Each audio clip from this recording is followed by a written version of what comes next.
Good afternoon, truth seekers. I'm Dr. Amir Fassad, and I'm here in the White House foyer with Secretary of State Hillary Clinton, who has agreed to clue us all in on who is getting paid in the WikiLeaks scandal. Hillary, it's been many a year since the thrilling days of the vast right-wing conspiracy. How do you like getting the 3 AM phone calls these days? Oh, Dr. Fassad. We are always good for a pointless, snarky little comment, aren't we? What can I say, my dear? It's all in the job description. But let's cut to the chase. Who in the federal government was paying Julian Assange? Amir, honey, you know we've always tried to feed you a straight lie, that is a straight line. But we don't even know anyone named Julian Assange. Oh, wait. Are you talking about Roman Polanski?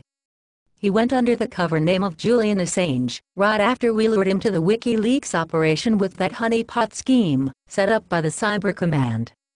Seems Roman has gotten himself into some of the same sort of trouble as before, huh? Well, that's assuming that the Swedish charges are anything more than a con game. Why, Dr. Fassad?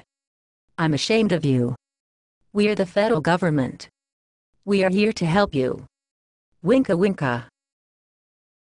So, Secretary Clinton, about those leaks, are we to assume that the revelations about what other nations thought about Iran worked to the advantage of the US government? Why, Dr. Fassad, it worked to the advantage of every government on the planet, save the government of the Islamic Republic. Let's face it, no one wants to be friends with Iran, and no one cares if their secret gossip about idiotic clerics and ugly guys named Ahmadinejad was spread throughout the world. This effort was not funded solely by the CIA and State Department, it was a joint effort of NATO, Russian intelligence, Chinese intelligence. But Medvedev could not have been too happy when he saw all those cables calling him Vladimir Putin's feeble-minded bitch. Who cares what Medvedev thought? Putin thought it was cute. He wants Russians to know he has a stable of bitches. What about China, then? They were just mad that we didn't have more cables in which we and China shared jokes about what a bunch of sorry losers those North Koreans are.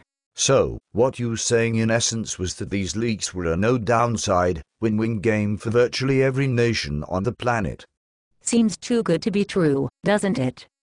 Of course, Roman or Julian, or whatever we wish to call him, could not have been very happy, but you know what they say about omelets and eggs. Honestly, Hillary. Roman Polanski. What possible gripe could the government still hold against such a sad, sappy sucker that would make you choose him as your nefarious instrument? Have you seen his movie, The Ghost Rider?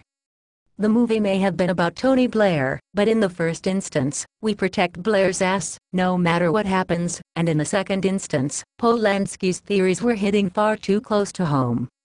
He had to be terminated with extreme prejudice, as we say. So what about this Daniel Scheitberg, the man who was second in command at WikiLeaks? He left in late September. What was his role? He was my underling at the State Department, the man directly responsible for telling ambassadors they had to spy for the CIA. We had to pull Daniel out of the action before the big leaks came down. See, there were some downsides in this operation. Isn't the picture you paint a wee bit optimistic, Secretary Clinton? It seems as though the furor surrounding the cables in Honduras did not work to your advantage. Okay, so Honduras was not our finest hour. Here's the deal, Amir. We got embarrassed in front of the Organization of American States, because they caught us providing intelligence help to President Lobo, who was instigating a reign of terror a few months ago. Hell, President Obama called some CIA old-timers who were close to Battalion 316, from back in the Reagan years, to help form new death squads in Honduras. Yeah, Brock and I have blood on our hands. You think this is fun? One might say this is perfect Bush-Obama continuity in action. Reading the cables, it's hard to remember who is in power. Dr. Fassad, you know and I know, that who is in power is of little consequence. The people get screwed just the same. Which reminds me, it was interesting to hear Senator Dianne Feinstein make a call on the 2nd of December for charging everyone associated with WikiLeaks with espionage. Either she wasn't in on the original source, or she is playing a subtle role in your little game. Oh, Diane knows this is a CIA and State Department plot. She also knows that she is playing to the public, and the public needs to be frightened.